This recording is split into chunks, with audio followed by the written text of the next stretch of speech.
4 થી 5 વાગ્યાના આજુબાજુ રામ અવની દેવીદાસ નામના મૂર્તિકાર છે. પોલીસને જાણ કરી કે પોતાના પંડાલમાં એને 200 થી 250 મૂર્તિઓ બનાવેલી છે. એ મૂર્તિકાર છે ને માટીની મૂર્તિ બનાવવાનું કામ કરે. ત્યાં 10 થી 12 મૂર્તિઓ જેવી છે જે મૂર્તિઓને આંગળીઓનું ભાગે નુકસાન થયેલું છે એ માહિતી આપી. ત્યારબાદ પોલીસે ત્યાં જઈ તપાસ કરી અને મૂર્તિકારને બીજાને પૂછપરછ કરતા એ છેલ્લા 3 મહિનાથી મૂર્તિઓ બનાવવા માટે પંડાલ નાખે છે. માટીની મૂર્તિઓ પર્ટિક્યુલરલી બનાવે છે.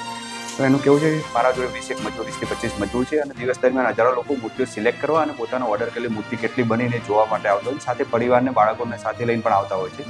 માટીની મૂર્તિઓ છે ભેજવાળું વાતાવરણ, જેના કારણે આંગળીનો ભાગ એ સોફ્ટ ભાગ છે જે સામાન્ય ટચ કરવાથી અથવા કોઈ નાની મોટી મૂર્તિઓ માટી બહારની બોર્ડરની મૂર્તિઓ બહાર કાઢતા હોય એ દરમિયાન બી એને નુકસાન થઈ ગયેલું જણાઈ આવે છે.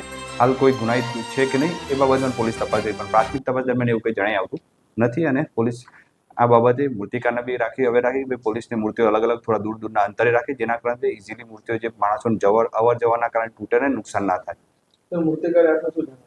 મૂર્તિકારે એને પોતાને ખ્યાલ નથી કે કેવી રીતે તૂટેલ છે, એટલે એને એ બાબતે એને પૂછતા એવી શક્યતા ખરી કે સાહેબ મૂર્તિ માટીની મૂર્તિ છે અને ભેજવાળું વાતાવરણ છે, સામાન્ય ટચમાં પણ તૂટી જાય છે. અને જ્યાં મૂર્તિઓ ગોઠવી છે નજીક એકદમ ટૂંકા પેસેજમાં ગોઠવેલી છે, જેના કારણે જે લોકો જોવા આવે છે, પોતાના ઓર્ડરની મૂર્તિઓ લેવા આવે છે અને સાથે બાળકોનો પરિવાર બી આવતો છે, કોઈકના હાથ અને નીકળતા મૂર્તિ બહાર કાઢતા હોય એ દરમિયાન બી મૂર્તિના સામાન્ય ભાગ અડી જવાથી પણ આવું નુકસાન થઈ જવાની શક્યતા રહેલી છે.